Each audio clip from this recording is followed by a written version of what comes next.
Hi and welcome to Let's Get Your Shift Together. My name's Adriana and thank you for watching my video today. I recently reached out to my Instagram followers to see what type of topics I should cover for my YouTube videos, what's pressing, what kind of things people need to know about TMS, chronic pain, narcissistic abuse, and today's topic is going to be all about people pleasing. So are you a people pleaser? Chances are you probably are if you're watching this video. People pleasing is a trauma response from your childhood that was a survival mechanism in your childhood, and it worked for you back then and it's not working for you anymore now, because if it was working for you, you probably wouldn't be on this video and you probably wouldn't care. And power to you if it works for you, but I don't think I've really heard of any case where people pleasing to the point of mental exhaustion and not putting your needs first whatsoever has worked for anybody. So I hope this video will help you. For younger children who are going through a lot, people pleasing works for them because their brains work completely differently than adult brains. So if you've seen any of my material, you know that your child brain is completely different than your adult brain, and your adult brain doesn't automatically translate things for you into an adult brain that you've held on to for your whole life, and then Bob's your uncle and you're all good and you're feeling better. Like, it just does not work that way. You have to actually do the trauma work. So people pleasing would also stem from childhood, and especially if you were raised by narcissistic parents, or you suffered any sort of emotional abuse as a child, you're probably a people pleaser. It works for you in your childhood as a survival mechanism because your brain as a kid literally thinks that you're going to die, or affection's going to be taken away from you, or you're not going to get what you want if you can't make your parents or caregivers or your teachers or whoever happy. So you learn from a very young age that it's very important to make people happy, and you want to make people happy. And this sticks with you throughout your life because it's been implanted at such a young age. So it completely makes sense. So you shouldn't be beating yourself up if you are still a people pleaser today and you've been doing it all your life. The great thing to realize right now is that if you are watching this video, you realize you are a people pleaser and it's not working out for you. And that's a huge thing to realize, because some people go through their whole life not realizing that they are a people pleaser, or they know that they're a people pleaser, but they're not realizing how much it's really sabotaging their own life, their own needs, and it's just not a healthy thing to do. You'll begin to realize that as an adult, you don't need this as a survival mechanism anymore, and by processing the emotions behind why you people please, you'll start to understand that it's okay not to people please, and it's okay to put yourself first, and it's completely okay. And if someone's not gonna like you because you're not pleasing them all the time, then do you really need them in your life? Despite how much you like that person, how they treat you is way more important than how much you like them. So keep that in mind the next time you find yourself in a situation where you feel like you have to make that person happy for whatever reason. People pleasing tends to be a vicious cycle where someone asks you for something or to do something or whatever, then you have this paralyzing fear of not wanting to disappoint that person or upset them or anything like that. You just want to avoid conflict at all costs. It scares the crap out of you. You don't want to have any kind of confrontation, and it's terrifying to you to put your own self first and be burdened with the idea of, I am not going to be able to make this person happy. Well, realistically, you are never going to be able to make everybody happy all the time. So that's one thing that is very important to accept first and foremost. And despite how much you maybe want that person in your life, you have to accept that you might not make them happy all the time. And their reaction to you not making them happy, that's their own shit that they have to deal with. It has absolutely nothing to do with you. So you need to kind of give yourself a break when it comes to that, because it's not your fault that that person's reacting badly, if they even do react badly. Sometimes we realize that we can actually say no and that person's not going to care, like they're going to be completely fine with it, and that's great, and that's someone you want to keep in your life. But you're never going to know until you actually take the plunge and have a boundary and honor your boundary. People pleasing also tends to be something that we do even if we don't like somebody else, and we're terrified that they're not going to like us even if we don't like them. So that's another thing that you need to kind of assess as to why it matters so much for you that that person likes you even if you don't like them or care about them or anything like that. Why is it so important to you to be liked? And again, that will stem from childhood trauma, because for whatever reason in your childhood you had to be liked by the people you depended on.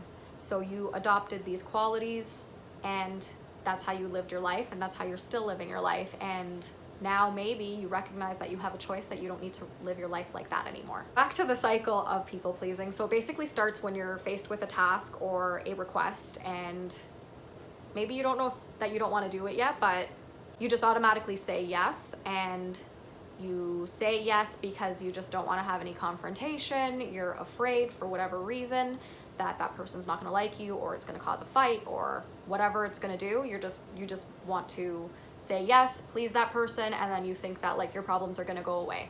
It doesn't work that way. The next step of the cycle is you say yes when you actually wanted to say no, and then you start resenting yourself, and you're pissed off with yourself as to like, why did I say yes? Why did I agree to this? God damn it. Like, oh, now I have to do this thing that I just really don't want to do, and now I'm forced to do it, and I'm just going to promise myself that this is going to be the last time that I agree to do something I don't want to do, and I'm just going to do it this one last time, and like things are going to be okay, and this is the last time. So then you end up doing the thing. You still resent yourself. You kind of resent that other person too, but you resent yourself more than anything because you're just so disappointed in yourself for doing something that you really, really just didn't want to do. And you promise yourself that this is going to be the last time. And then the next day, a week later, whenever it is, another request comes through, and we just kind of repeat that whole cycle. So I'm going to give you 5 steps on how to not people please anymore. And this isn't something that's just going to work for you overnight. This is going to take a lot of practice, and I would definitely suggest working with a coach or a counselor or something if this is something that really, really is messing with your life, because it's tough to do this type of work on your own. So that's why I would suggest working with somebody, because they can help hold you accountable, and when there's someone else there holding that space for you, it empowers you even more to actually follow through with whatever it is that you're struggling with. So in this example, it's people pleasing. So definitely working with somebody to stop doing that is huge. But if you're not working with somebody, here's 5 steps that I can give you right now. It will probably take a lot more work. Hopefully this helps a little bit at least. So the first thing that you need to do is build awareness that you're people pleasing. Build awareness that this is something that you do, and that this is something that you want to change, and you don't necessarily want to be known as that dependable person, and you know that you want to start focusing on yourself and putting yourself first, because that's not selfish at all. Even if it's seen as selfish, it's not selfish, because once, you know what they say on an airplane, you have to put your own oxygen mask on first before helping like any children or anybody else. It works like this too in this aspect of your life. So if you are able to put yourself first, you're going to be better at helping other people, if that's what you really want to do. If helping people is like your calling and what you really need to do in your life, and you want to be helpful to other people, by focusing on your own needs and making sure that you're okay, you become a more effective helper, if that is what you want to do. But if you're just helping people for the sake of being liked, again, like this is going to help you too. This is going to help every category of person, whether they want to help people or don't want to help people, and they find themselves helping people no matter what. You really do need to work on yourself first. So building that awareness is the number 1 thing. So knowing that somebody might ask me to do something and I might not want to do it, and that makes me uncomfortable. Just knowing that you are uncomfortable with the situation to begin with, and with saying no. Knowing that you're uncomfortable about saying no is huge. So just know that, just become aware of it.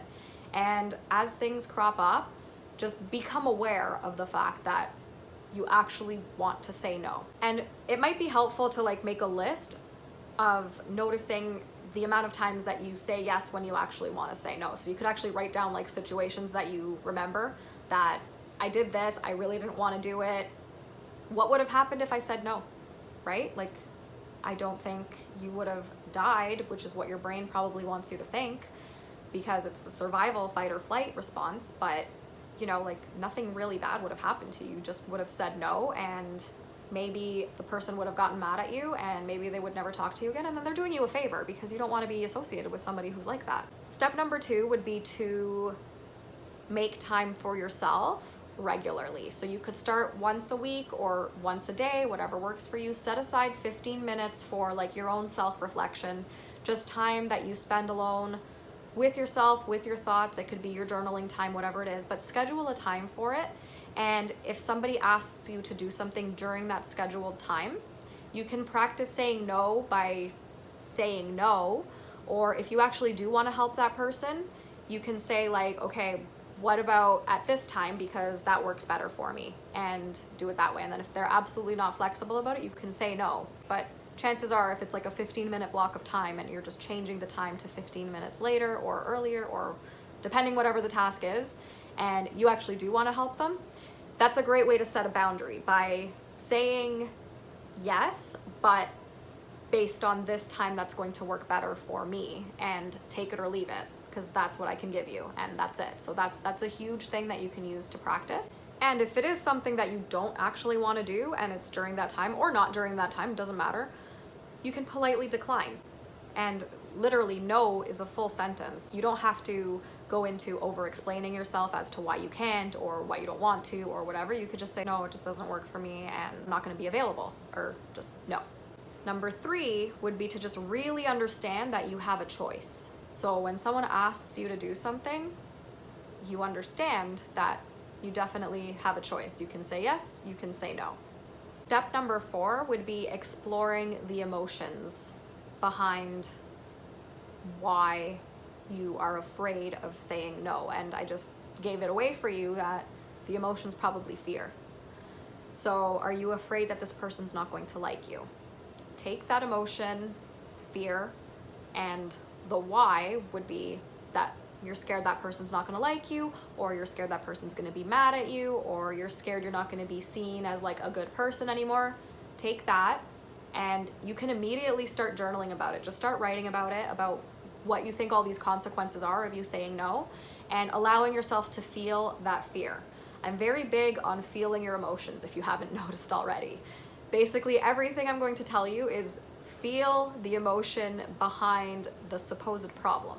So this would be fear, and you need to feel that fear behind your fear of them not liking you or whatever it is, and allow yourself to feel it. And then that fear is going to go away once you've fully processed it and allowed yourself to feel it. And again, this only takes a few minutes usually.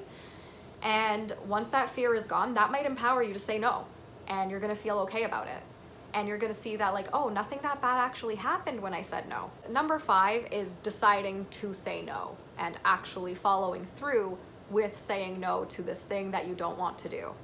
So do it, say no, and realize that nothing bad actually happened to you once you did say no. And the more you start saying no to things you don't want to do, the more you start to realize that like, hey, nothing actually that bad is happening to me because I'm saying no. And like I mentioned earlier, if you say no and that person does get mad at you or they cut you off or whatever, like, why do you need that person in your life? You need to really think about that. Like, why is it so important for you to have that person in your life, whether or not you're related?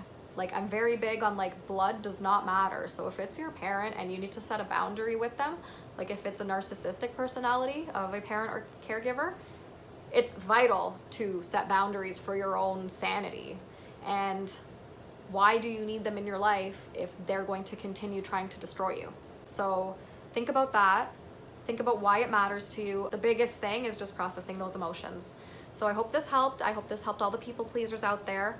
And there's definitely hope for you to stop being a people pleaser. I personally was a huge people pleaser back in the day.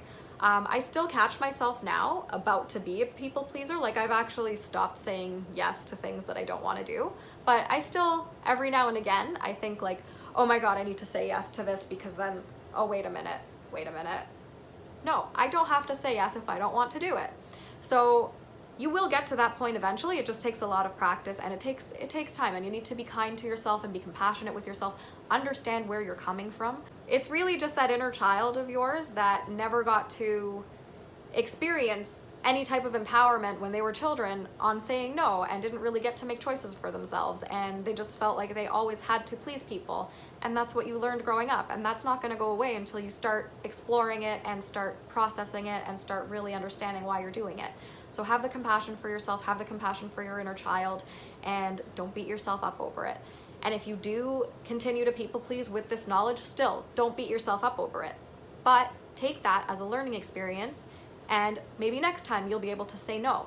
But just remember the 5 steps that I described and apply those each time you find yourself in a situation. One of the bigger things you can do as well, while you find yourself in a situation where you think you need to people please and you don't know what to do, and like the 5 steps are there, is to give yourself some time before responding. So you could say to that person, let me get back to you, and then go through those steps.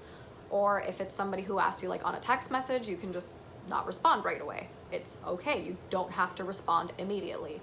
So you do have the option of taking some time before responding to think about it, and then you can go through those 5 steps, and then you can say no, and you'll feel so empowered. And you'll notice the first time that you say no to something, it's gonna feel so scary at first, but then once you've actually said no, it's the most empowering thing ever. And then it's gonna give you more confidence to keep saying no going forward. So I hope this helped. I hope this video was useful for you if you're a people pleaser.